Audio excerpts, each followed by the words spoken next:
Ma'am मैं आपको host बना रहा हूँ, होस्ट बना रहा हूँ, सॉरी। अच्छा, आपने स्ट्रीम कर दी? या okay now you are the host. Okay, thank you. So Okay. do I need to make you co-host? All right, so just off my video.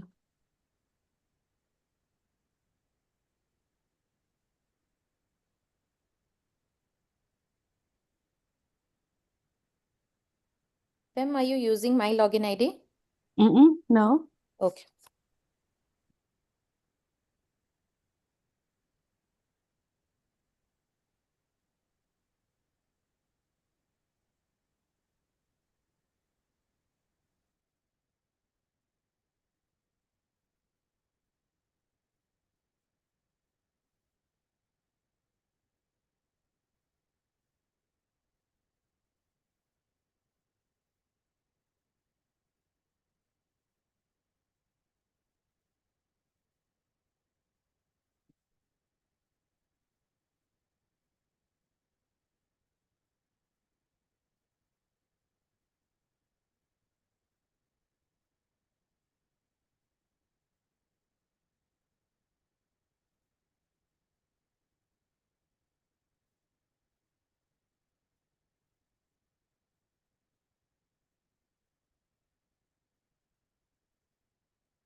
Pam, add people.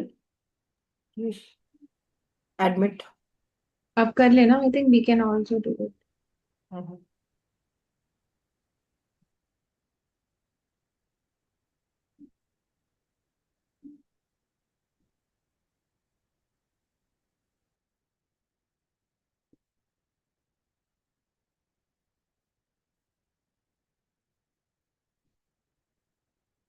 सुनो ना, is my screen visible? Yes. And वो जो black strip आती है वो तो नहीं दिख रही ना? No. No.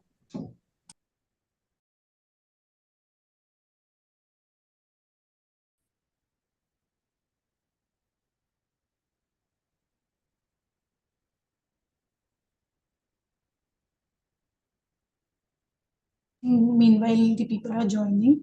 May I request to record this session so that we can share it further with everyone? If it is okay with just a thumbs up would be great. Thank you.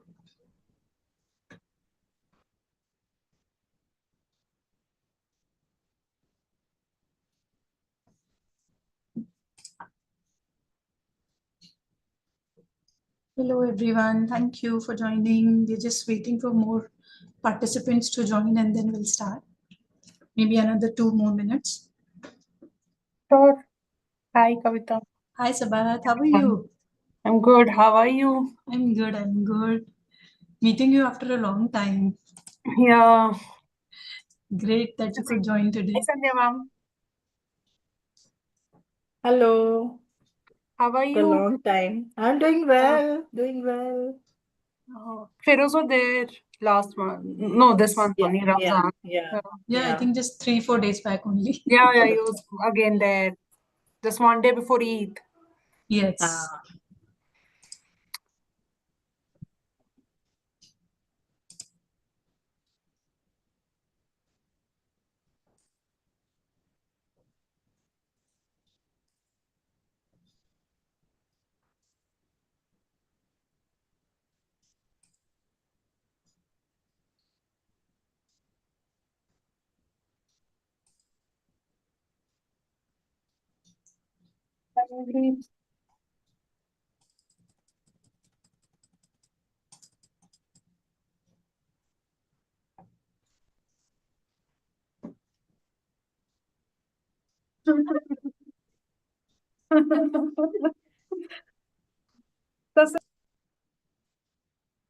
Hello, good afternoon. Hi, good afternoon, Bharti ma'am. How are you? I'm fine. You Good too? to yes, I'm good, ma'am. Good to Yeah. see you. So glad to see Bharti ji. Oh yeah, glad to see you too. After a long time, Sandhya. After a long time, ages. Yeah.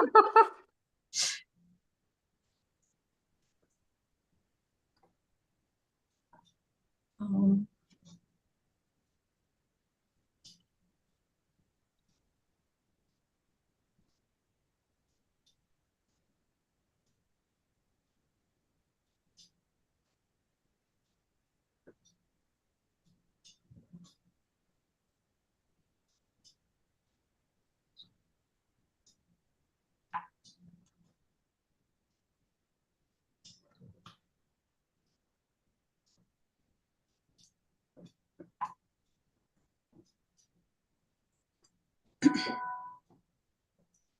okay, I think it's already 3 and people are still joining, but we can start because we don't want to delay. We have very limited time here.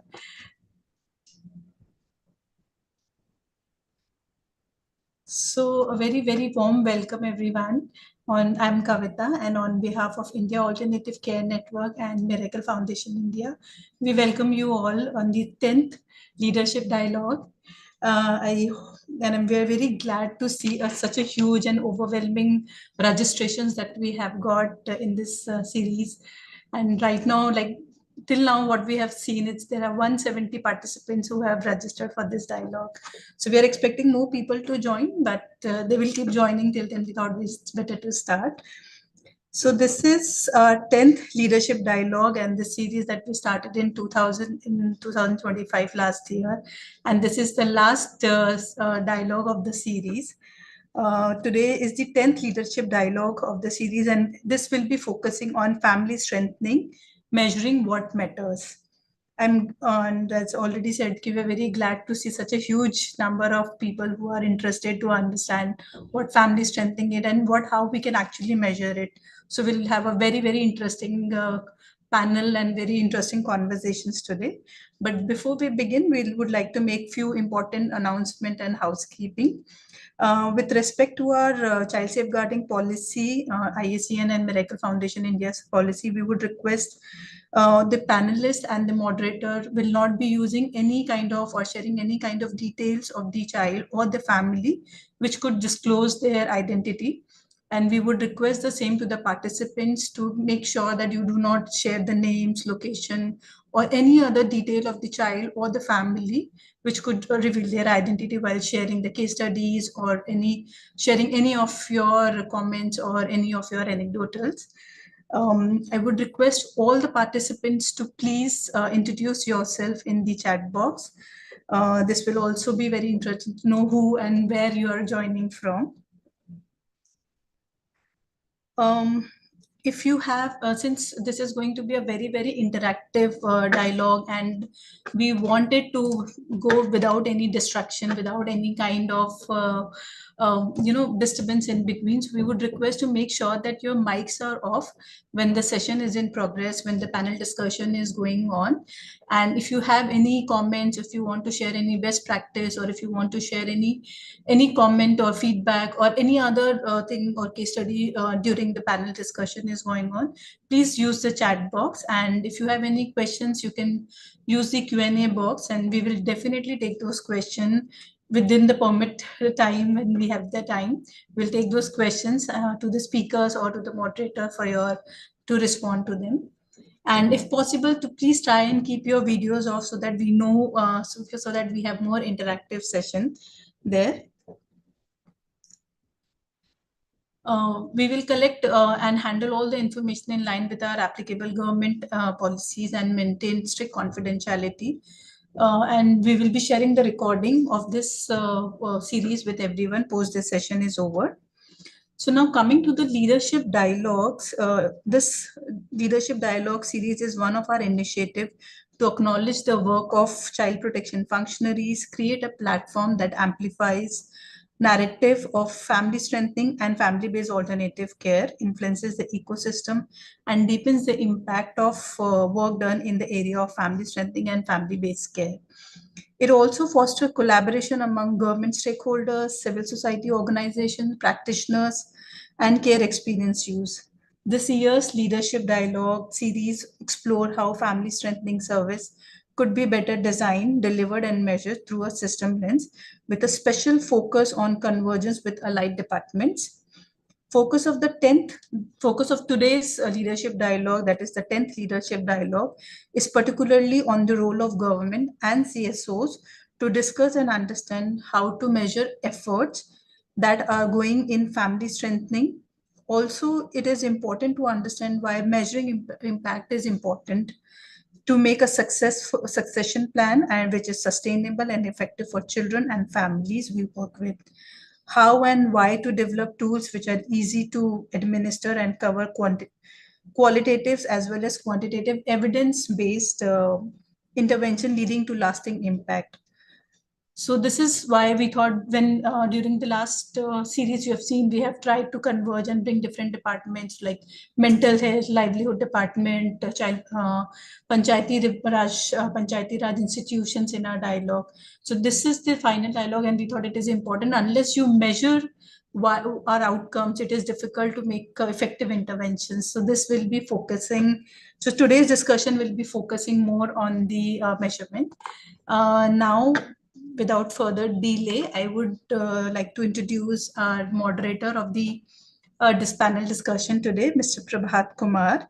Mr. Prabhat is an independent child protection specialist. He's a child protection specialist and brings over 20 years of experience advancing child rights and protection in India across Asia.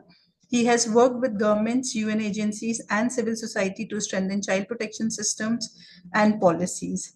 Previously, he served as a child protection specialist with UNICEF India, focusing on family strengthening, non-institutional care, workforce development, and adolescent empowerment. He also worked as regional partner safeguarding advisory with Catholic Relief Services in Asia. Earlier, Prabhat spent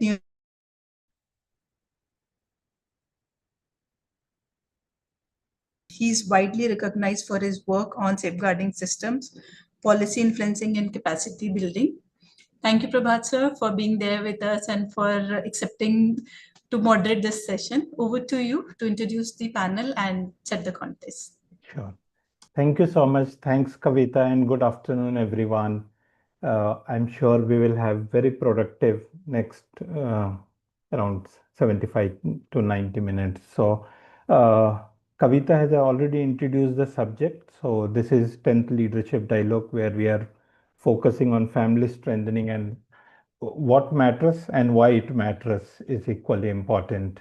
So I just get reminded of three favorite quotes here. One is what gets measured gets managed. So if we don't measure, then it is difficult to manage. But at the same time, it is very important for our continuous improvement. So the second one that I felt like sharing is that measure, analyze, adjust. That's the cycle for continuous improvement. And finally, we must also remember that not everything that counts can be counted, and not everything that can be counted counts. So this is very important quote from Albert Einstein that I thought we would want to share. In like Kavita was saying, in 20 years of experience, I have seen that in child protection ecosystem, intentions are always very strong. And there are many efforts that each of us, like spending so much time in learning, spending this time in field, and then getting the work done, working with for children.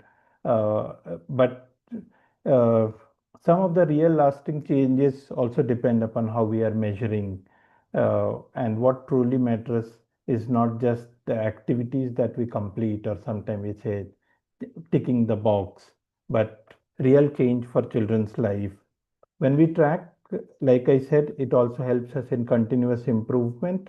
But when we track the right indicators, we know that we are in the right path, and it helps us to ensure families stay safe, children do well, and systems respond actively. So at child's level, family level, and at systems level, it is very important that we track, and that is why today's leadership dialogue focusing on family strengthening, measuring what matters is very important. So we have a very esteemed panelists, distinguished people working at various level. So we have three very important people who have made significant contribution towards strengthening families by providing different kind of supports, whether it is livelihood support or linkages with various state and national government schemes, working with at different years.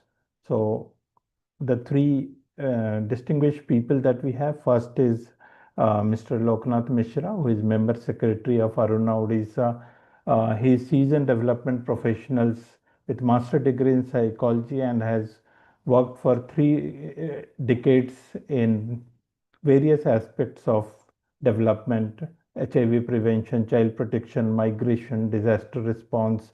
Currently, he is serving as Member Secretary to Aruna, and which works largely in Odisha.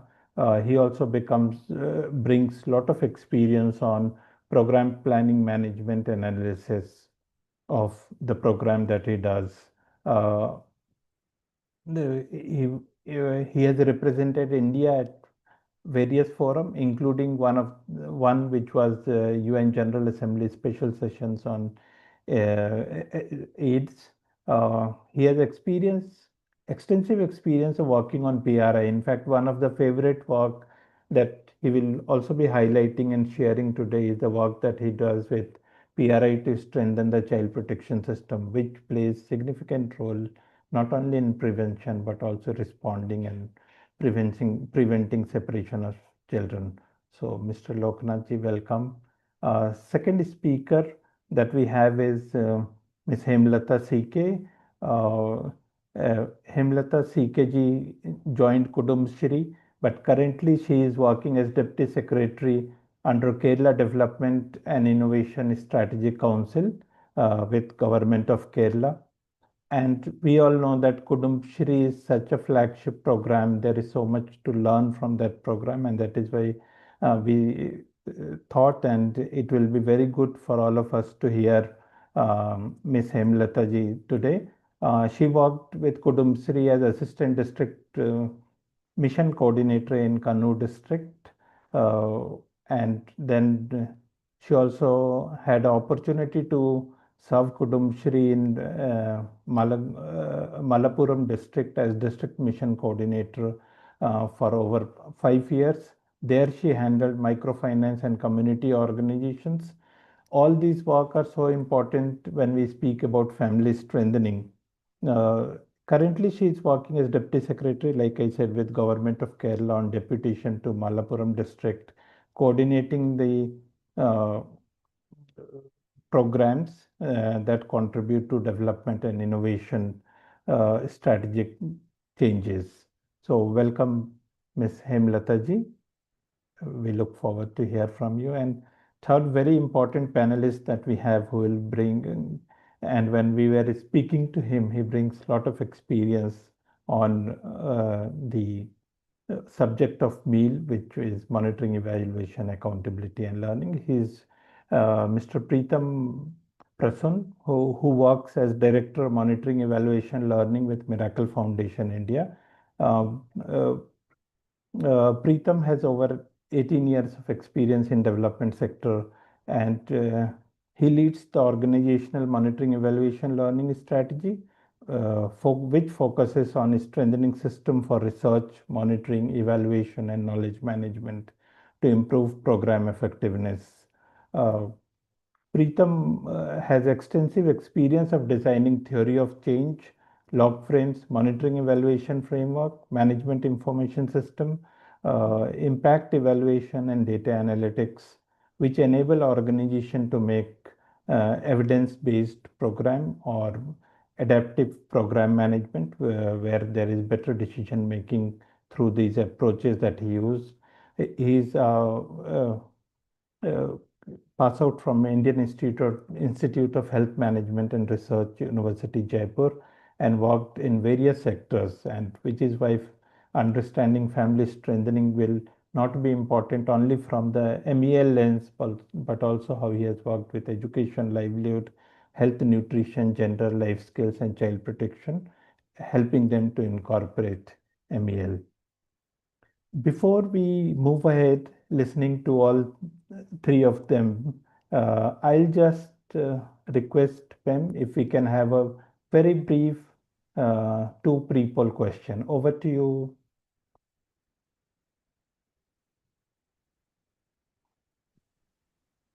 In your view, what best defines successful family strengthening?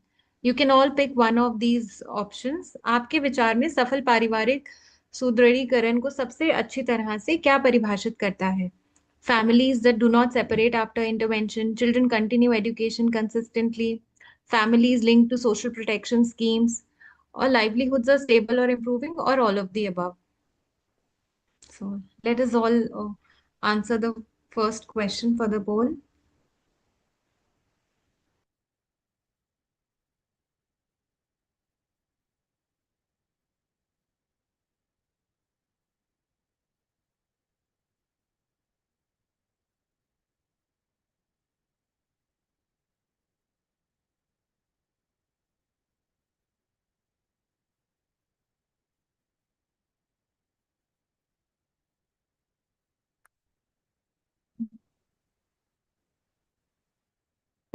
Can we have the next question, please?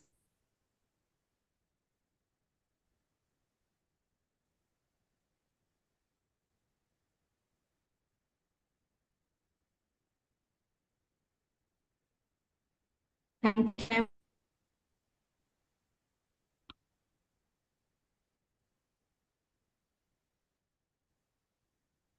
For measuring the outcome of your work, what do you focus on within organization? अपने काम के परिणाम का आकलन करने के लिए आप अपने संगठन के किन बातों पर ध्यान केंद्रित करते हैं? Choose any one of the following: activities or approach or outcome for long-term impact.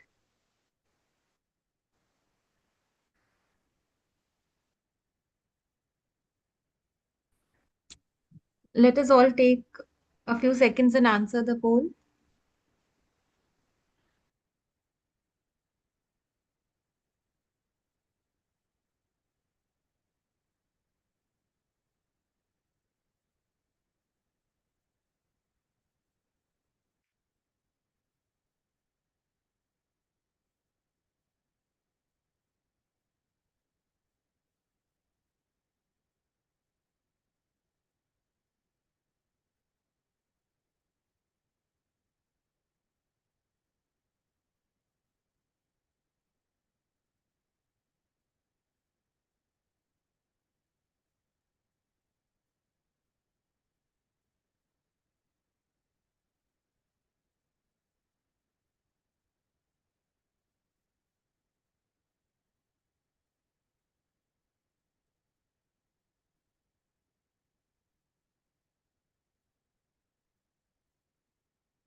So thank you. I'm sure most of you have responded to the poll. So like I introduced all the three esteemed speakers, I'll make it, I looked at participants. I know I can only speak Hindi and English. Unfortunately, I don't know other languages. Some of them I can understand, but मैं इसको mix करके कहीं कहीं पे कम से कम बात करने का कोशिश भी करूँगा. So first question, Loknath ji, आपसे है. You have so much experience, like I mentioned, on working with especially the Panchayati Raj institutions and also on different aspects of child protection.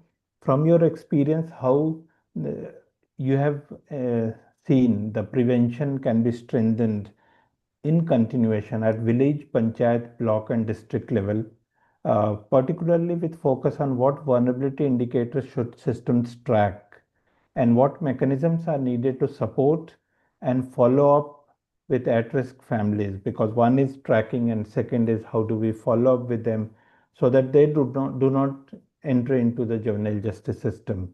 So that's first question. We will have approximately 6 to 7 minutes में अगर आप उसको बता पाएंगे तो अच्छा रहेगा. Over to you, Loknath ji. Thank you, Prabhat ji. Good afternoon, esteemed panelists. Thanks to Miracle Foundation, all the participants for giving me the opportunity for the second time in this series of leadership dialogue. Actually, but out of my experience, as you said, that I'm having 30 years of experience in this sector. I am practically a jackal of many trades, master of none. So, but having me with you, it is an opportunity for me. But when I see to this child protection program, I found it is a jugaad. Like Hindi mein, there is a very popular word, jugaad. So it's like that. See, for each and every development program, there is a fixed budget. But for child protection, everybody is showing priority. When we are talking about children, system, policy, debate, discussion, everybody says that yes, it is a priority area for us. But when we are talking about the children with vulnerability, children living with HIV, children with sexual harassment, children with disability, children lost their parents, and children victim of bondage. When we are talking about vulnerable children, we end with inadequate support and no solution, with no solution. So this is what the practical scenario. In general, so many schemes, RT, right from RT to immunization, nutrition, so many other schemes for the children. But when we are talking about vulnerable children, we have very little solutions and very little support for them. So this is what the system and the society is having. When we are talking about the other part of this child protection, that is the family. We are always talking about the family strengthening. Today also we are talking about family strengthening, where we are right now. I can say the core of family strengthening is the parental resilience. Parental resilience. But again, the parental resilience is completely dependent upon two factors. One is the financial stability, and the second is the strong social connection or social network of the family. These two are very important for family strengthening. System, society, and the family. These three, if come together, then we can respond to the vulnerability of the children. Eventually, when I said that we don't have enough budget, we don't have enough scheme. Actually, whatever we are talking about, maybe foster care, maybe sponsorship, maybe some other schemes, but Mission Vatsalya indicates us, says us that you have to make some jugaad. So you have to arrange, you have to leverage the resources, particularly from the community level institutions or local level governance system, so that we can reach out to large number of children with vulnerability. At that particular point of time, Gram Panchayats comes into Gram Panchayat. We are talking about Gram Panchayat. Since last few years, more than 2 years, we are talking about the involvement of Gram Panchayats for providing support to the vulnerable children. Why we are talking about this thing? Actually, Gram Panchayat is the local level body is having the capacity to understand the real situation of the family and real situation of the children. That is first thing. Second thing, whatever schemes, supports, whatever the provisions we do have, those are insufficient. As I said, inadequate, insufficient, and not in a position to immediately respond to the vulnerability of the children. We may have a number 1098. We may have a number 1098. But when we call to 1098, it takes time to respond. It is situated in somewhere place.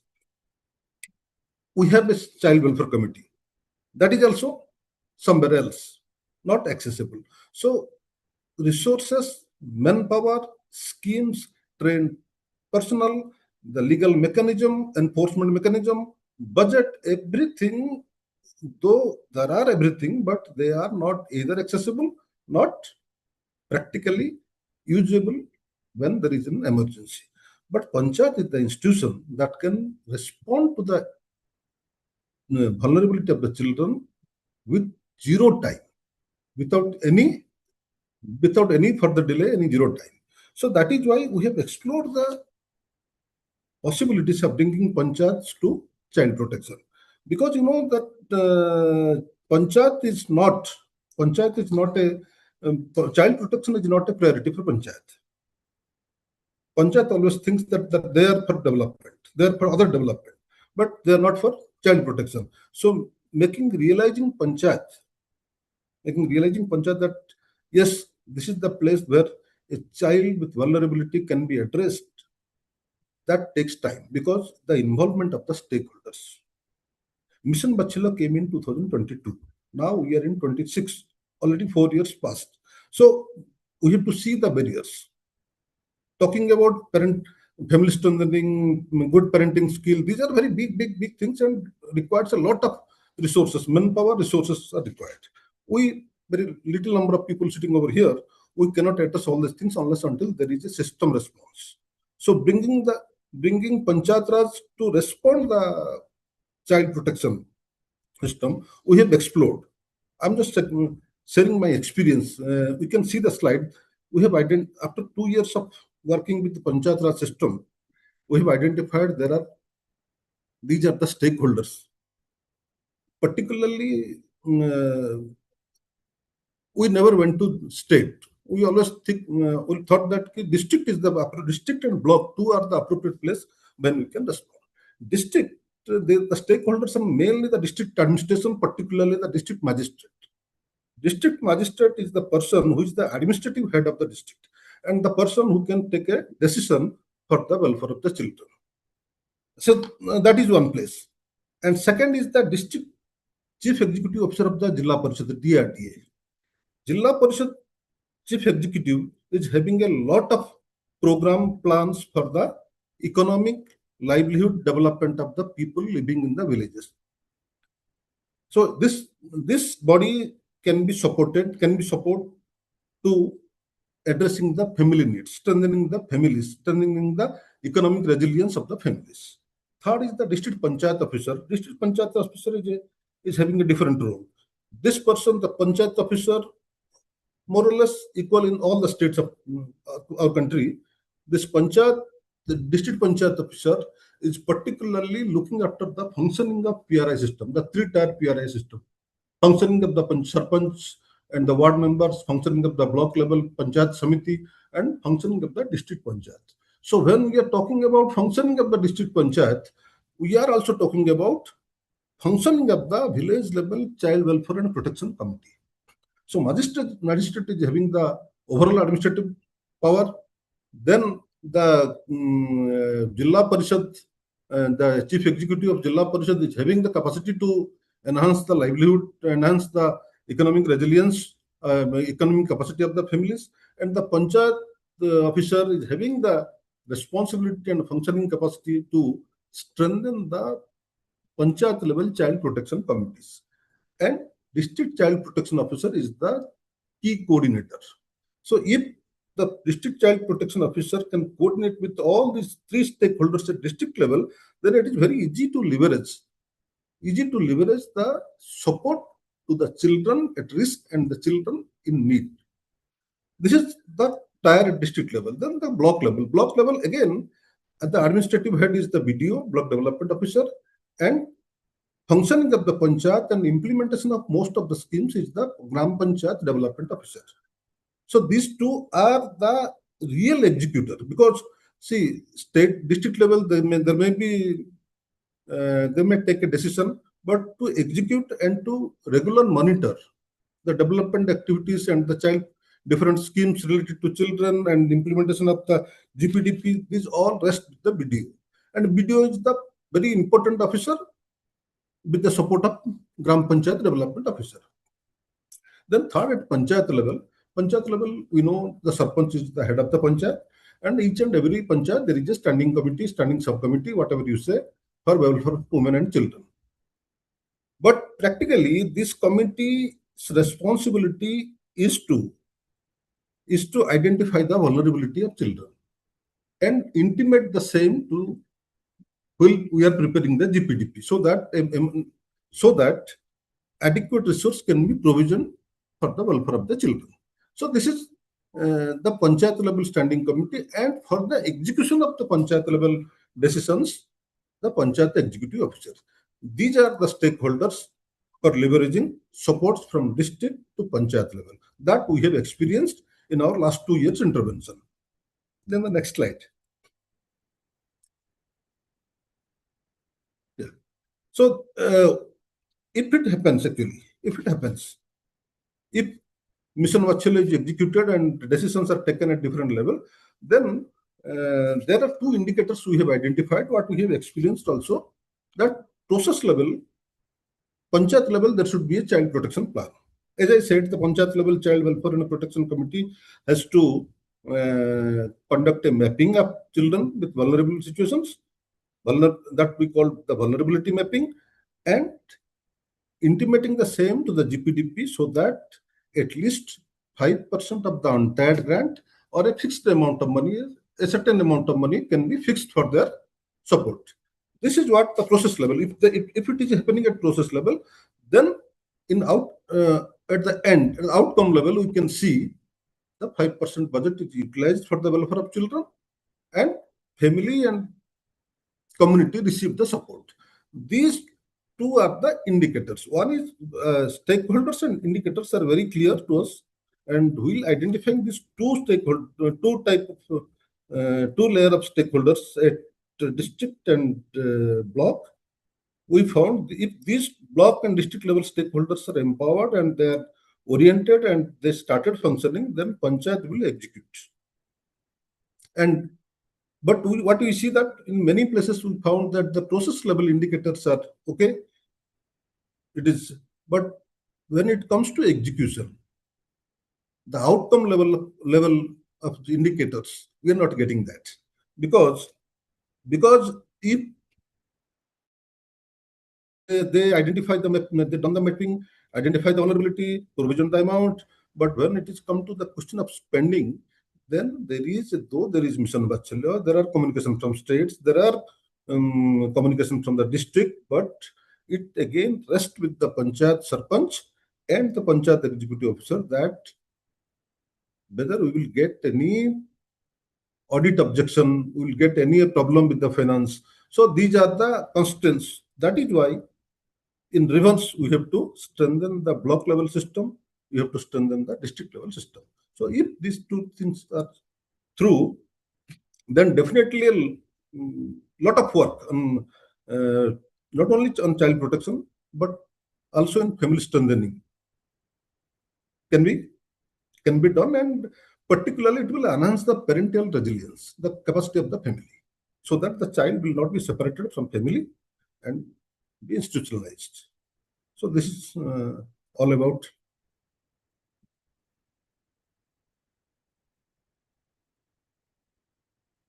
प्रभात जी.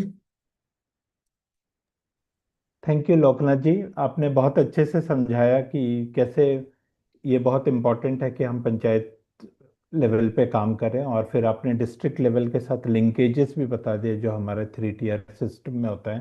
आपने processes भी बताए, and then you also highlighted how these are also mandate under whether it is Mission Vatsalya, जहाँ child welfare protection committee को बताया गया है कि it has to sit under the standing committee of women and children at panchayat level or subcommittees in urban local bodies. आपने 5% untied fund के usage की भी बात की, and the theme 3 which focuses on women and children उसको भी highlight किया.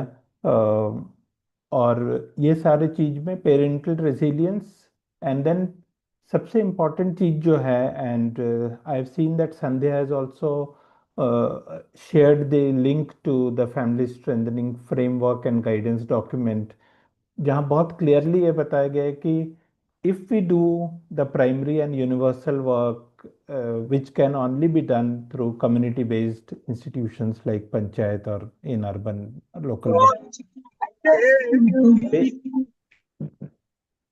They will be able to tackle community और societal factors also. So जो question था कि juvenile justice system में ज़्यादा बच्चे नहीं आए, so that secondary and tertiary, जहाँ tertiary पे case management, alternative care में placement के लिए होगा, वो काफ़ी हद तक filter हो जाएगा. So thank you for highlighting that.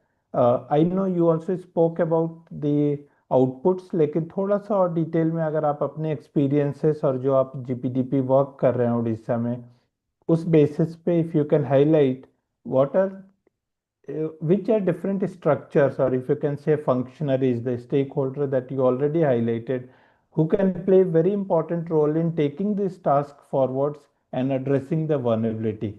पर उससे भी बड़ा क्वेश्चन है, how can this be monitored and tracked? So ऐसा नहीं हो कि जब हम फर्स्ट ईयर के शुरू में है तो बोले जीपीडीपी प्लान बन रहा है कि नहीं, और ईयर के एंड में है तो प्लान में it was budgeted or not budgeted or utilized or not utilized, बल्कि we speak about how these can be monitored and tracked. So can you briefly share your experience around that? Yes. Actually, see, we all know the functioning of panchayats. If you see the past few years record of theme 3 and theme 9, most of the resources we have spent on the construction, repairing, refurbishing work. And that they understand, because and the functioning of panchayat is like that. When we talk about some other thing, then it is again the capacity of the panchayat. First thing that they don't think it is their panchayat don't think it is their work. First thing, and the second thing, the panchayat executive officer says ki I may put in trouble because I will spend the money for some other purposes. So unless until there is regulation at panchayat, block and district level to spend the money for child protection, it is very difficult. I'm not taking the name of the district, but in one district there was provision for child protection. The last year they have provisioned 79 lakh for child protection, but that was not spent only because of the constraint that the stakeholder, the primary stakeholder who will spend the money, they says ki yes, we should get a clear communication on finance matters. We should get a very clear communication that you have to spend this money. Second important thing is that unless until we make them realize that the amount of money the panchayat is having is not for a very long-term support. Practically, we cannot spend the money for a very long-term support. That money is for, suppose a child needs some support today, or for 1 month or 2 months or 3 months. That support is available at panchayat. That we should understand. It should not be long. So we have to differentiate that what is in the mapping, that what is the long-term support and what is the short-term support. So, and there should be a perfect link between the panchayat level child protection committee and the CWC. This link is very important. Unless until somebody, a committee like CWC, a quasi-judicial body like CWC, own the responsibility and have a communication to panchayat that you spend the money and we are approving that, then it is very difficult for the panchayat to utilize the money. So what we have experienced in last 2 years, that panchayat, they started provisioning some budget for the children. Even at block level, they have committed this year that we will keep some budget for the children, because some children are coming to block level, so we will address that need. But to the commitment of the block and panchayat, there should be support from the juvenile justice system, particularly the district collector and the child welfare committee. That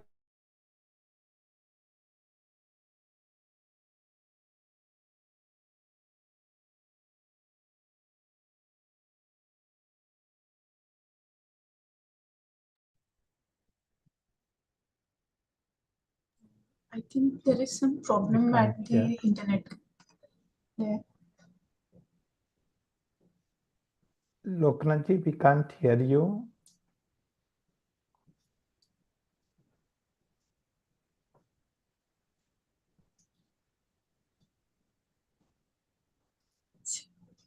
Okay, so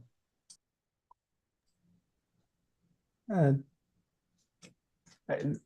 I'll just, in interest of time, I'll continue and we'll come back to that also during question hour. But largely, Loknath ji ने जो बताया कि how do we use all the stakeholder, and it is always good to have resolutions at different level, and particularly with panchayat, because a lot of things work on resolution.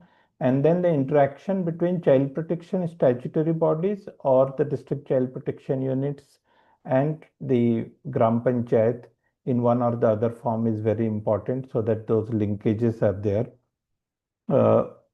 उसके बाद now I will come to Hemlata ji. Hemlata ji, I know we have all heard about the Kudumshri program, and this is widely recognized for its Yes. strong.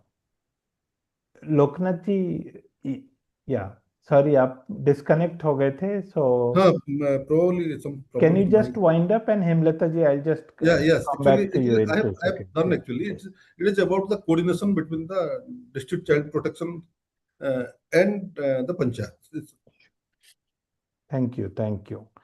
And just for interest of everyone, Aruna is also documenting this entire process. So it will be very useful to learn from their experiences how this is moving, and how we can actually measure how this entire GPDP process is moved. So which will be again interesting document to go through. So Hemlata ji, sorry to keep you waiting, and so, like Kudumshri is widely recognized as a strong community-based structures and data system. From your experiences, can you please talk about monitoring systems and mechanisms uh, that are there to track socio-economic outcome of vulnerable families? Because if we really want do it, how do we do it through such a large system? So over to you. Okay, hi all. Thank you, Miracle India Foundation, for giving me this wonderful opportunity to be a part of this leadership dialogue series. When we talk about Kudumbashree, actually it will take days and days to cover all the schemes or projects that Kudumbashree is taking up. But I'll just start with a small introduction about Kudumbashree, and I have given a detailed means an overview about the programs that Kudumbashree is undertaking that will be shared with the participants, I think. Kudumbashree is actually the poverty eradication and women empowerment project of Government of Kerala, actually a part of the state poverty eradication mission of Government of Kerala. It's having two main parts. One is the community network, and other is the official part, that's the mission. And the women community network is having a three-tier system. One at the grassroots level, which we call it as neighborhood groups. Instead of self-help groups, we use the word neighborhood groups. And at the ward level, it's federated into area development societies, in short, we call ADS. That's the middle level. And at the apex level, or at the local body level, is the community development society. We call it as CDS. All adult women, limited to one per family, can be the member of the Kudumbashree. It's not separated like BPL or APL or anything like that. Actually, it's the right of women to be a part of the Kudumbashree system.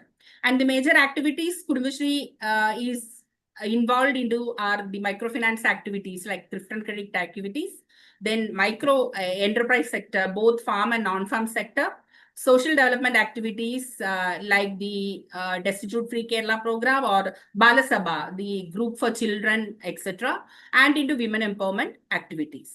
Actually, Kudumbashree has altered the lives of the economically backward women in the state. It has changed their perception. It has built confidence among the vulnerable women or the backward women. It has boosted their morale and rediscovered their dignity and the honor, and empowered them in all means, like the economically, socially, and politically. Kudumbashree has empowered the entire women in Kerala, I'll say.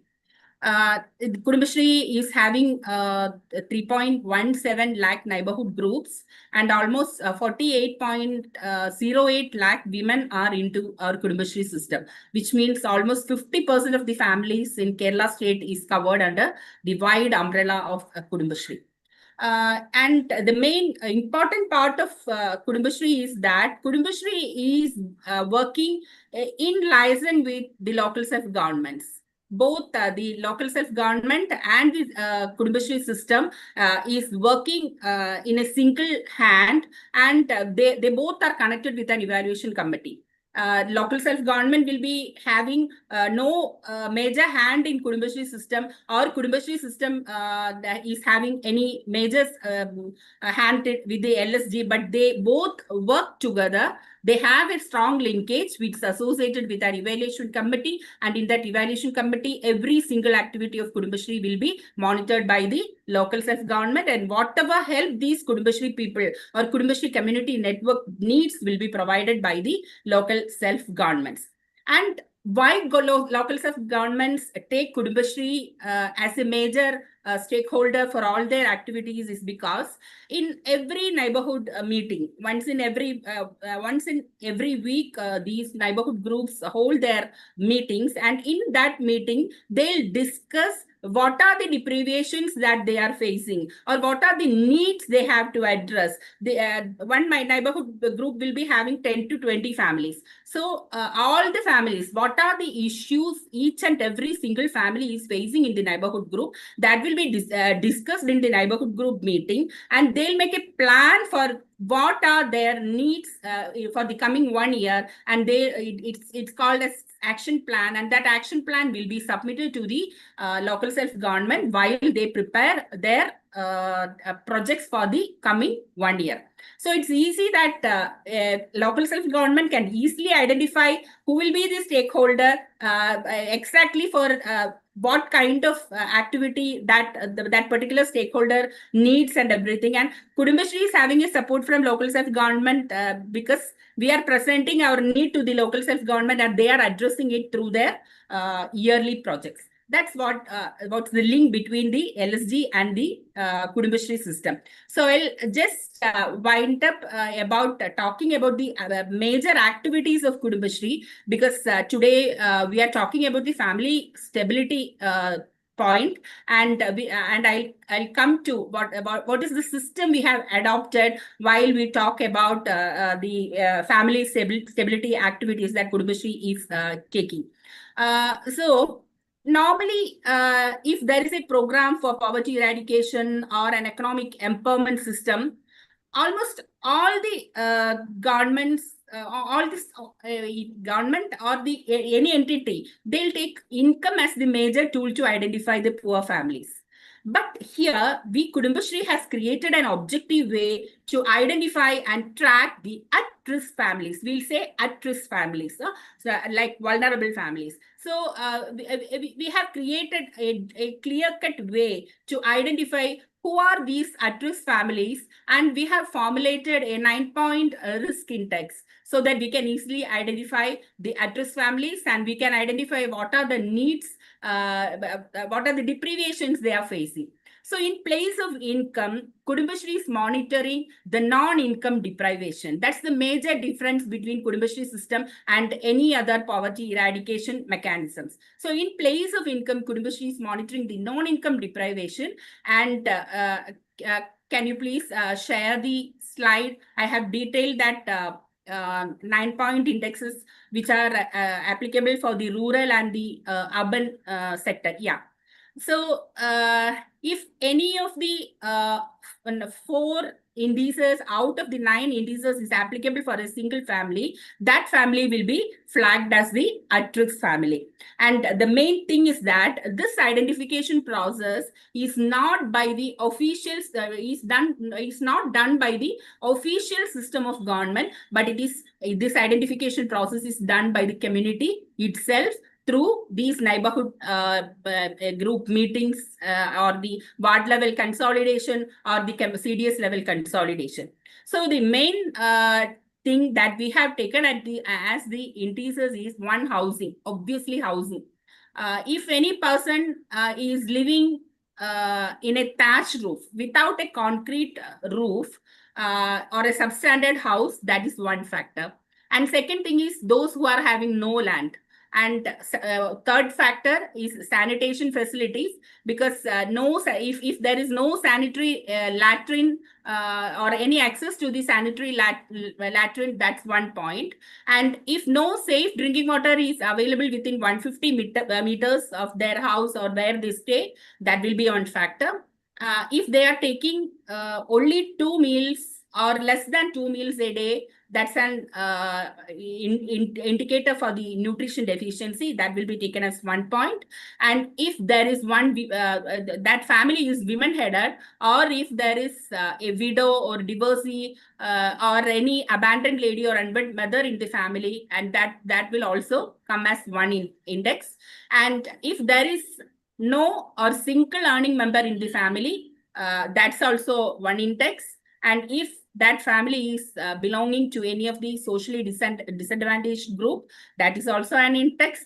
If there is any illiterate adult member in that family, that's the 9th index. And it varies from rural and urban. As you can see in this presentation, certain factors will change in rural and urban sector. If all the 9 indices are applicable for a single family, and that family will be marked as the most vulnerable family. So this 9-point index helps the 10 to 20 membered neighborhood groups to identify the rate of poverty in almost each and every family that these neighborhood groups are holding. The main motto of Kudumbashree, or logo of Kudumbashree, is like this: through women to the family, and through family to the society. That is clearly kept by the neighborhood group meetings. And actually, these 9-point indices are very simple. It's transparent, and it's very easy for the community to understand these 9-point indices. So unlike any other poverty eradication program, these community members identify the poor families in the society by themselves without interference of any official or any political or any such thing. They'll identify whichever family will be taken as the risk families. The interesting thing is that in the next slide, you can see these indices provide almost 382 different possible combinations, because at least 4 indices have to be applicable. Out of the 9 has to be applicable for marking one family as a risk family. So we can take different combinations. Almost 382 different possible combinations are there to identify the poverty, and it also helps to find out the corrective steps, because you can see the clear-cut indices. With no land, we have to provide them land. If there is no house, we have to provide them house. If there is any illiterate person or any children is not going to school, we have to take them to the school. So it's clear that what are the actions that have to be taken after identify the criteria or the indices applicable for these families. One more slide is there. It talks about the Destitute Free Kerala project we take under our social development program. In that project, we identify the destitutes, like all the 9-point indices are applicable to, if applicable to any of the family, and if any one additional criteria that is listed in that slide, if any one of that criteria is applicable to a family, that family will be taken as the destitute family, and a holistic project will be prepared in support with the 3-tier like Gram Panchayat, Block Panchayat, and District Panchayat, or even sponsorship or any other department support. They'll prepare a clear-cut package for these destitute families. That special indices are like family living on forest land or wastelands or near side of the canals, family sleeping on streets at night, family with unwed mother or a mother and children only, or deserted women, Fourth one, financially unserved widows or unmarried old women, family with members having chronic illness or with physical or mental disability, family with no members below 60 years of age who are capable of providing food for the family. Seventh one, family engaged in begging, or eighth, family with women who had suffered begging. So a holistic project will be prepared by the three-tier local governments for these families who are identified as the destitute families. They'll provide land, house, food, drinking water, medicine, sanitary latrines. If continuous treatment is needed for any of the family member, they'll provide, they'll keep the project for the continuous treatment, then education to the children. And if any member is in need of an income generation activity, they'll enable that member for grabbing any of the income generation activity, either through Kudumbashree projects or through the projects that are undertaken by the local self-government or any other department like animal husbandry department or agriculture department or industrial department or anything like that.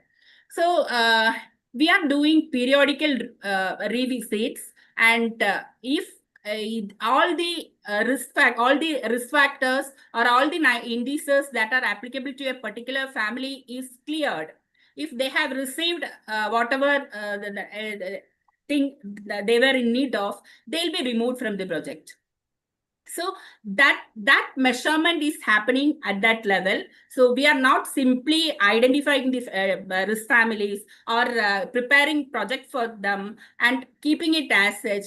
We implement those schemes for that family, and when they are taken out of that list of risk families, they are removed from that project, and they'll be clearly monitored by the neighborhood groups, because each and every family will be belonging to the neighborhood groups, and the rest of the members in the neighborhood groups will be closely watching these families. So when, if we are ensuring the stability of the family by clearly identifying what are their objects, we are providing access to whatever thing was deprived to them, and after getting access into that system, they'll be shifted into the next stage. That will be the family where children will be safer to live, I think.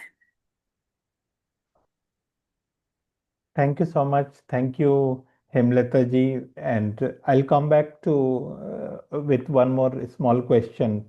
पर आपने बहुत अच्छा example दिया कि it identifies the risk factor. आपने बोला कि house hold economic structure देखते हैं, लेकिन that's not the sole factor जिस पे हम लोग ध्यान देते हैं. लोकल प्लान वल्नरेबिलिटी मैपिंग की बात भी आपने की.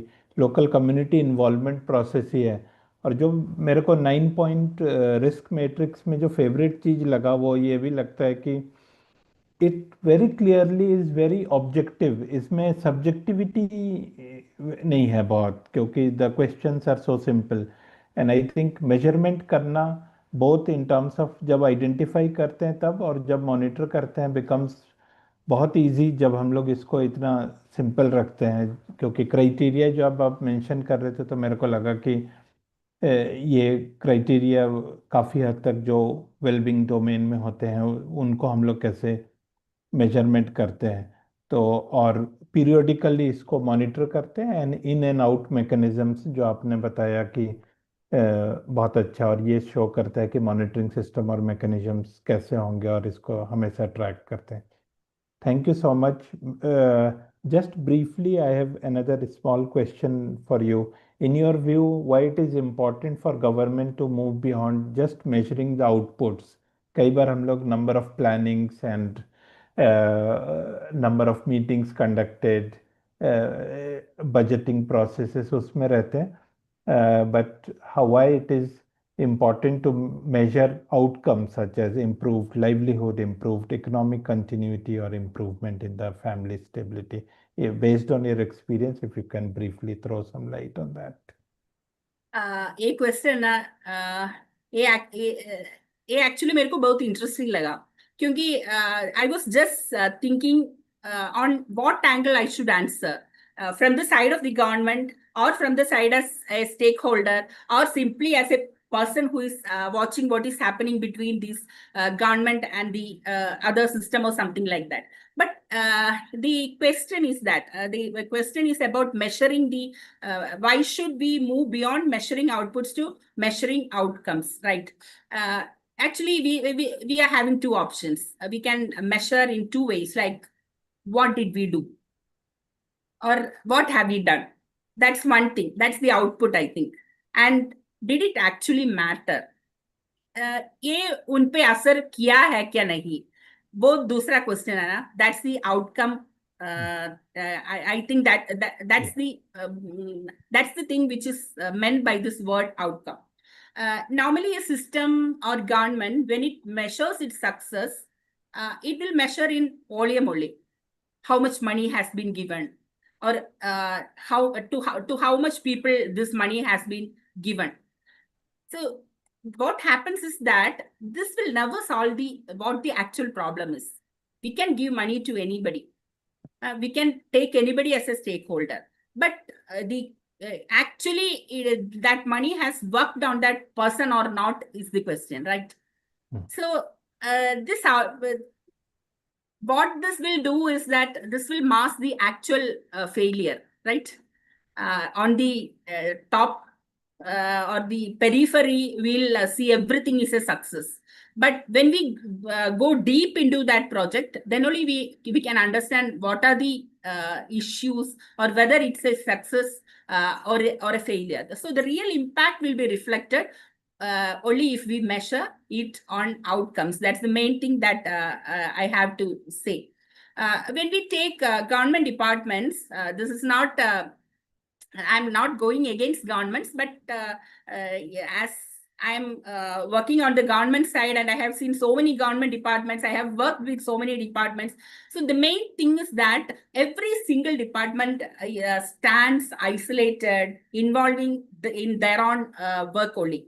They'll never try to get converged with the other department who is also doing the same thing as my department is doing. The stakeholder will be the same at the end point. I will also put my input into them. The other department will be also putting the input. Even it can duplicate, the duplication can happen at the grassroots level. The same person will be receiving all the things that the government is making, and certain other people will be deprived of what they actually want to get. So if the word convergence should be the main thing in the dictionary of all government departments, I think it should happen first. The government departments must think about converging with each other before carrying out their programs which go deeper into the society.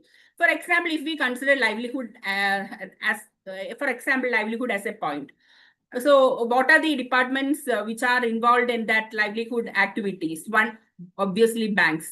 They should give the monetary loans or something to the group that are going to do this livelihood activity. Departments like agriculture or interest or industry or whichever area the enterprise is related to, it will come into the scenario, right? They will have to give training or provide subsidy or whatever they need. So these departments have to give them. The local bodies, they are the persons who are going to identify the real stakeholders. So local body must get into this, or even local bodies will be framing programs for the livelihood activities of their people. Health department, if a person wants to do a livelihood activity, it should be ensured that that person is fit to do that livelihood activity. So health department comes in. Childcare, women and child development department comes in, where they'll be in need of some daycare or something like that while the mother is going to work or do a livelihood activity. There should be a system to take care of the small children. So daycare, a daycare system is needed. So women and child department will be involved into that. Transportation facilities, if they want to move from one place to another, there should be ample transportation facility. So now how much of almost 5 departments have come in when we talk about a single livelihood activity.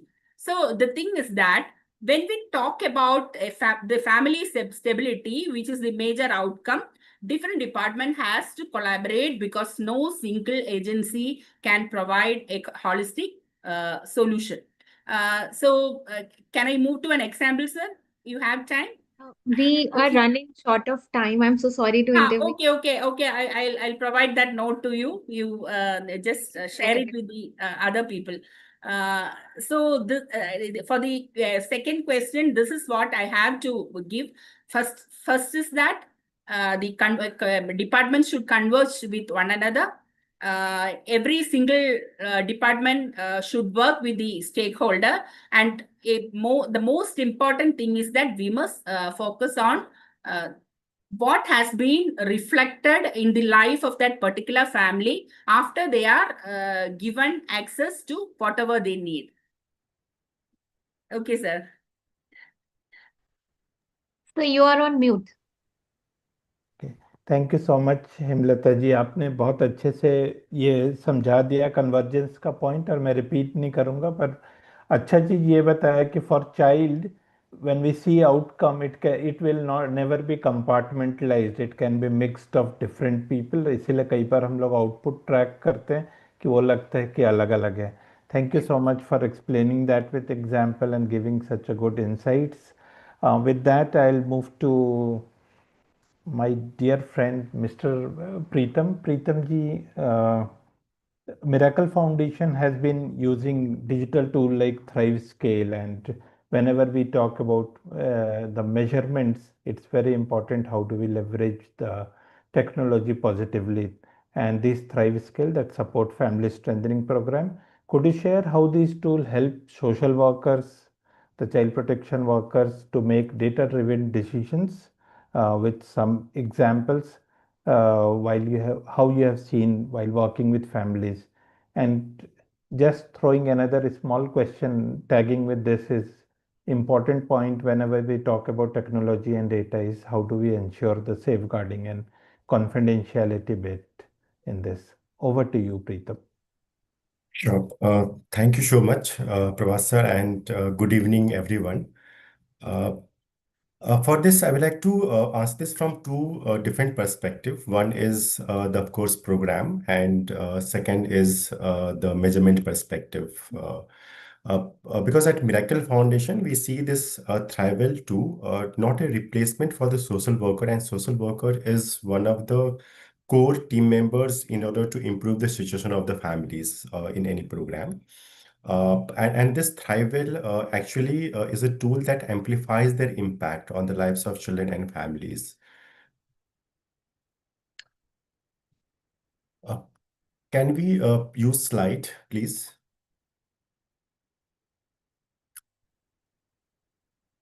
Not this one. Yes, please go back.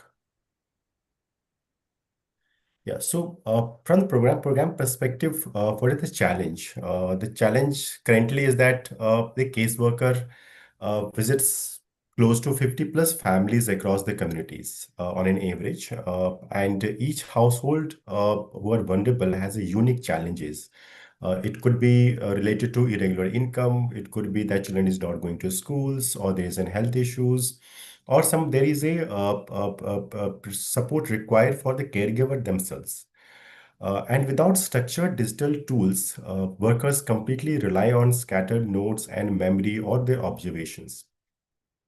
So when the questions like these, that when the questions for the caseworker is that when does a family need urgent help, where do they need to focus on, which interventions are working, where do I need to follow up, and these critical questions becomes very difficult to answer at scale when the caseworker is relying completely on their notebooks or pen and paper to understand what the family is and what their need is. Going to the next slide. Considering these challenges, Miracle Foundation had developed this Thrival app with the objective to reduce the time between assessment and the activated meaningful interventions. This helps standardize the process and allows caseworkers to focus more on families and less on paperwork. It reduces time spent documenting, provides a clear picture of each household, and supports better decision making. Let's understand first what are the features. Going to the next slide, please. The features of the Thrival. It has multiple features, and one of the interesting is that this Thrival app can be used in multiple scenarios, be it in the prevention program at the community level, where we have identified the vulnerable families and the program focus on family strengthening. So it could be reintegration, that working with the CCIs, and that we want to transition these children to the families. And before that, we need to understand what the situation of families is, what are the risks, what are the challenges, and what needs to be improved before sending the child back to the home, or in the foster care family, or children living independently. The second interesting feature, and this is the best one that from the male perspective, is that many of the times our data sits on different platforms. For example, the operations data sits in a single platform, so is the program intervention data, and then there is an assessment data. This Thrival app actually is one-stop platform for assessments, planning interventions, and tracking progress. So it gives you a great deal of triangulating the data from operations to program interventions to the assessments, and understand what is working well and what is not working well. This also includes stakeholders' voices, where these assessments are in consultation with the families themselves. It's a strength-based approach. So every family will have issues, and so every family will also have their own strength. This app, the scale builds on that. And of course, it empowers caseworker for family strengthening by helping them to record and then consolidate and then use the insights which emerge from the Thrival app. Going to the next slides. This Thrival app is designed to guide every step of the case management process, from assessment to planning, interventions, and follow-up. It checks for risk and safety concerns. That's the most important, to understand that what are the protective factors within the families as well, based on which to build a clear plan for improving the situation. It also tracks progress over time to ensure things are moving in the right pathways and situation is getting better. Going to the next slide, the Thrival, which actually focus on the 5 well-being domain, which includes the family and social relationships, health and mental health, living conditions, household economy, and education as well. And as you see, the data which is collected by the caseworker, this gets reflected on a spider chart. So basically, the Thrival uses these 45 milestones across these domain areas, and each are rated from a scale of 1 to 4, which is in crisis, vulnerable, safe, or thriving. And these scores are then further analyzed and displayed on a spider graph, which is easy to track the child's and family's progress over time. And based on these ratings, based on these ratings, the caseworker or the social worker is family to plan targeted interventions that strengthen the families. Let's go a little bit deep inside the app. So how does it work? Sorry, somehow I'm not able to switch on my video. It's saying it's not working. So prioritize interventions through data. So in the left side that you see, when the caseworker visits the families, on the mobile application form, they can open the Thrival app and use the ThriveSkill tool to assess the family's situations. That's what is the main work that the social worker will have to do while assessing where the family is, what are the needs, what are the issues, what are the concerns. And the inbuilt feature of the app, it automatically identifies the crisis areas and follow-up plans, and then which is again automatically generated. So you see here, social worker does this assessment, and rest from compilation to analyzing data is done very automatically. And it's ready to use by the social worker to plan the interventions which are available for him or to be used. So once this assessment is done, the data is available, and when social worker can, of course, repeatedly do another assessments, plan the interventions, and record it accordingly. And going to the next slide, you see that how these data are used. So the social worker use Thrival data to quickly see which families need urgent support. For example, a child at risk of dropping out of school, or a family facing severe financial stress. The insights highlight exactly where the problem is. which also showing strength, like a supporting caregiver, or maybe the family has a stable housing, but the child is not going to school. So the stable housing is a positive element or a strength of the families.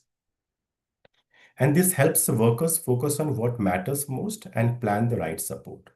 As they track progress over time, they can adjust the plan, like increasing school follow-ups, or linking the family to livelihood support, or linking them to the available social protection schemes to keep the things improving.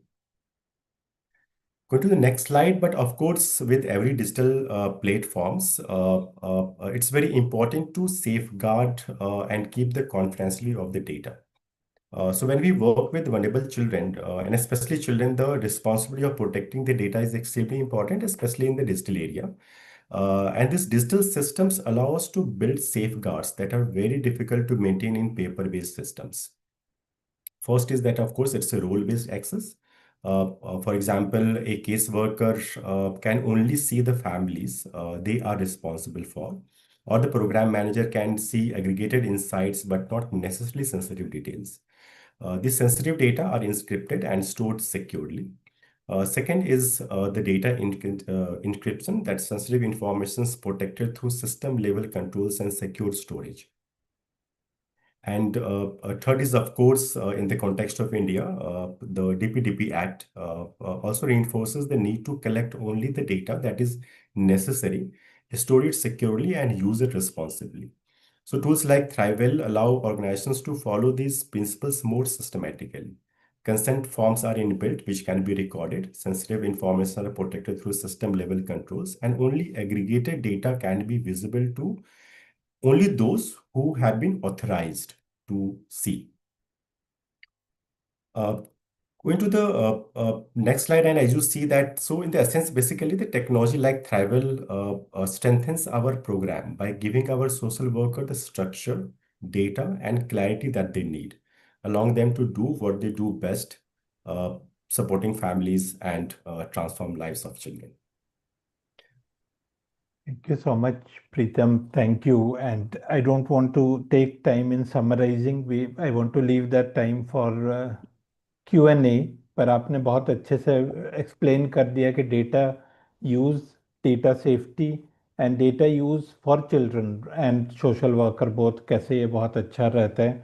और सबसे अच्छा aspect जो आपने बताया कि it's very visually easy to see and understand through those spider diagrams. So thank you. एक बहुत brief question I have is, and if you can answer very briefly, is based on your experience of working with communities, or particularly the digital tool that you mentioned, how can such things be scaled up for work? Because many times the challenge remain in scaling up, and these are working as small pilots or at a smaller level. Over to you. Yeah, that's quite an interesting question, and that's something which is also very, very important, especially in the context of India, where the countries use there is so many variabilities, there is so many dynamic and different geographies, right? From of course, states are different, and within the states, the districts are different, and so within these districts, even the blocks and geographies are so different and dynamic. And so currently, let me first share with you that where we all are using the Thrivel, we are right now using it across 12 to 15 partners in India, USA, Uganda, Kenya, and Tanzania as well. And as I said, this can be used for both prevention and reintegration work, where the focus remains the same: family strengthening. From our experience, digital tools like Thrivel can significantly support scale work, especially on three levels. One is that first, it saves times. Like I said earlier, that by recording information systematically and then keeping that in a systematic way and automatically getting analyzed and sharing it, that saves a lot of time at the level of social workers and also at different administrative levels. So that's the first important aspect of its scalability point of view. Second is the data visibility. And that's very important, is that it helps ensure that decisions are based on real-time data rather than memory. Like I said, the spider graph and trend visuals make it easy to see progress over time. For example, if a family moves from in crisis to safe in the health domain, but remains vulnerable in education, or the interventions can be adjusted immediately. And because all data is captured in one place, even if the social workers moves away or transition out, the next person can step in without losing any data or evidence. And this continuity is a huge part of scalability as well, which we often see missing when it's used in the pen and paper mode. And a third very important aspect is the consistency and collaborations. One of the biggest advantages of digital systems is it supports consistency across decision and partners. So everyone uses the same tool, speaks the same language, and follows the same process. It becomes much easier to scale the model across larger geographies. Training time gets reduced, reporting becomes very systematically, and leadership also gets real-time insights about what is working and what is not working, where to focus, or say put more resources in. Uh, uh, uh, so this helps to scale in many way a digital platform, but of course at the core of the heart, the most important elements remains the relationship between the social worker and the families. Technologies simply act as an enabler that brings, of course, efficiency and increase the productivity of the team and guides that journey in the right direction.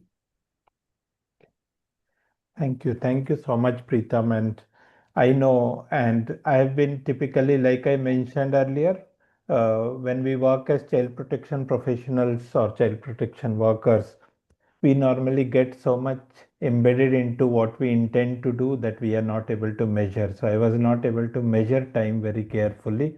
Yeah. And hence we just have 9 minutes left. And with permission of both IACN and Miracle Foundation, if I can promise that we'll have two very short poll questions and one Q&A, which if someone wants to raise their hand and ask for other question and answer, which are there in the chat, we will try to respond if we are left with time. If we are not left with time, I assure you we'll respond when we share the presentation and other materials here.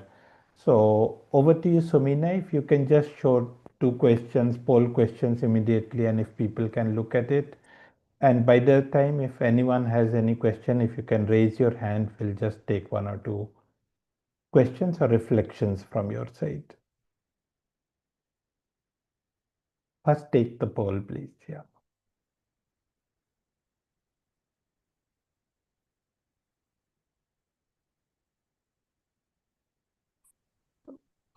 We can quickly answer this question that do we currently use data in decision making for family strengthening? Either yes or no, so that we can move to the next poll question, before we take up a question from the audience.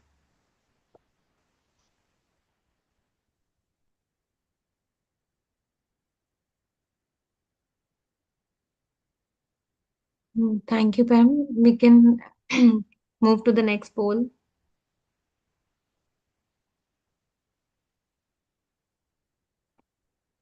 Thank you. What, according to you, is the biggest challenge in measuring outcomes for family strengthening? आपके अनुसार परिवार को मजबूत बनाने के परिणामों को मापने में सबसे बड़ी चुनौती क्या है? You have to choose one of the following answers. Lack of clear indicators, limited tools or technology, time and capacity of frontline workers, and difficulty in tracking long-term outcomes. I think after hearing all the speakers, we must have had built some understanding also of the indicators and how do we map these things. So maybe we can all answer this quickly.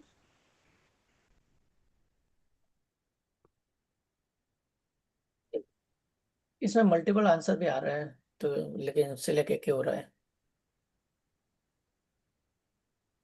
It's just one answer. Okay. Thank you, JC. You can select just one.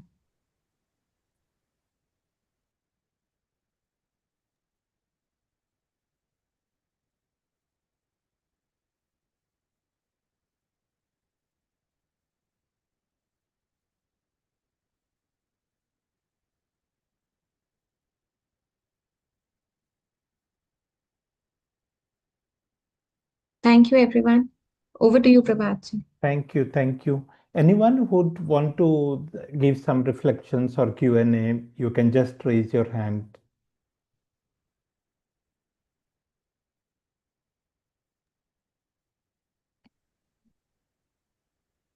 Okay. And I think we have one hand raised. Sanjana, can you unmute and speak? Yeah, can you hear me? Yes. Sorry, I just wanted to add a little bit about what kind of challenge we faced in. To introduce myself to everyone, I'm Sanjana. I work with Catholic Relief Services. We are currently piloting like a gatekeeping and transition project in Tamil Nadu, in southern Tamil Nadu. So in our project, we have tried and reintegrated a lot of children back home. And this has been one of the critical factors for us to measure whether the child will be safe and stable once they are reunited back with their family.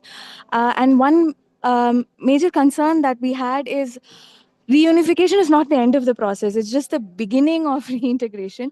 So how are we tracking these family strengthening outcomes? Of course, when we talk about preparing the child for reintegration and preparing the family for reintegration, there's a lot of family strengthening efforts that we were putting before the child goes back to the family. We wanted to make sure the family is prepared to receive the child.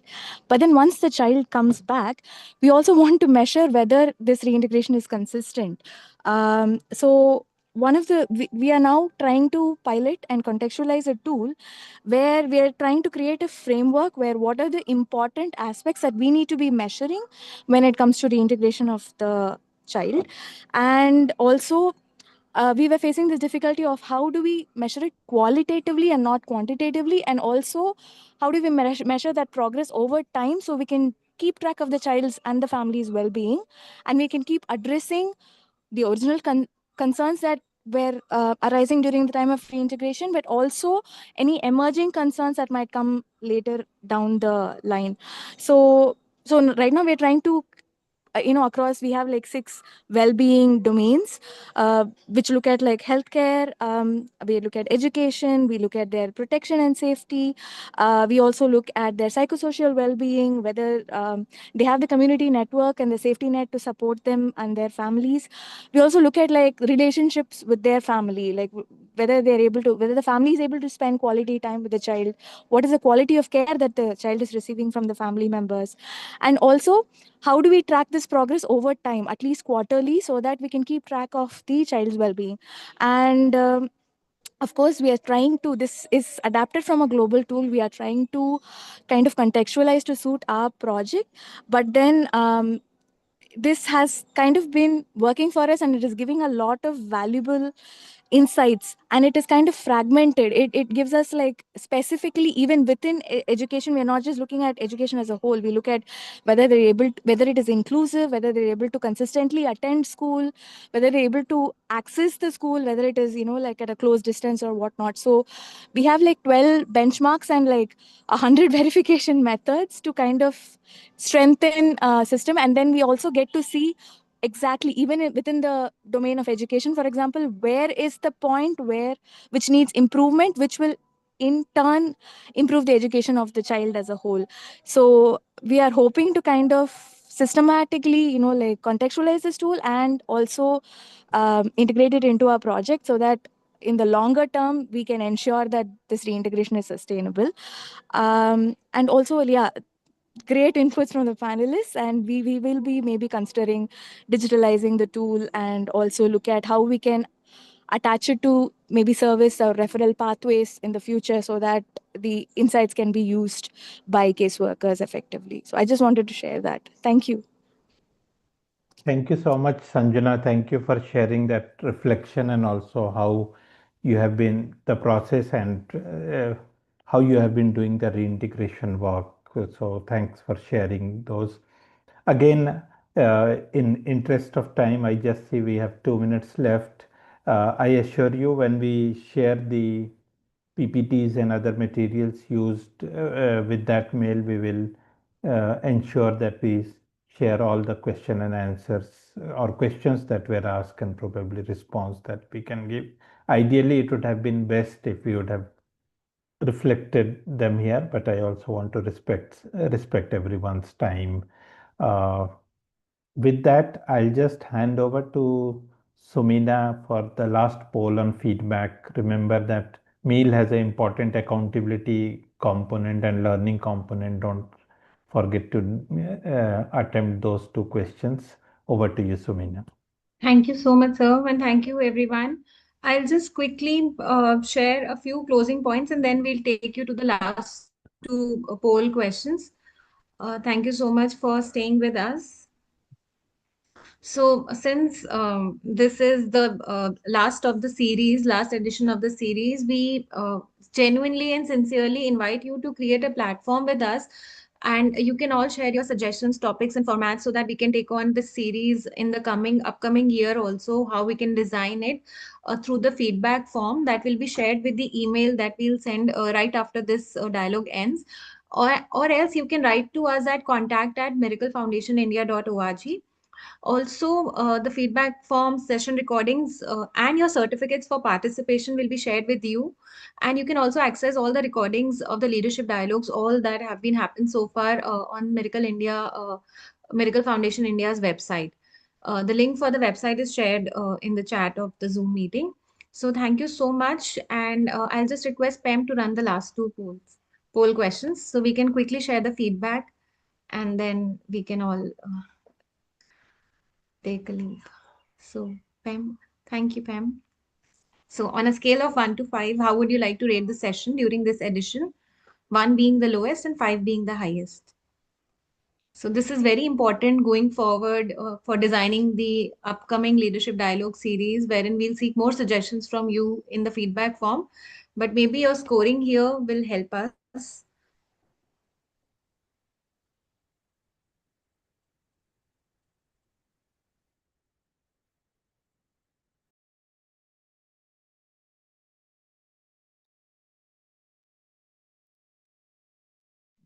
So email for writing to us for any more suggestions is shared in the chat.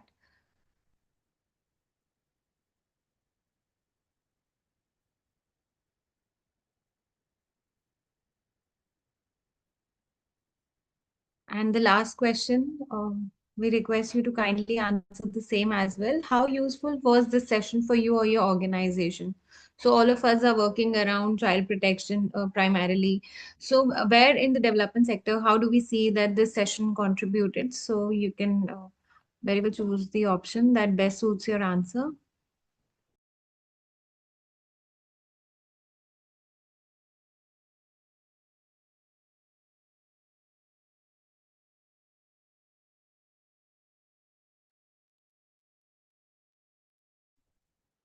Please do share your feedback through the feedback form as well. It will really help us in designing the upcoming series. And thank you so much for staying back. We'll share your certificates as well for participating in the 10th edition right after this dialogue. Thank you so much, everyone. Looking forward to the upcoming series and more such conversations. Thank you, Prabhat ji, and all the panelists. And thank you, Sanjana ji, for bringing up your reflection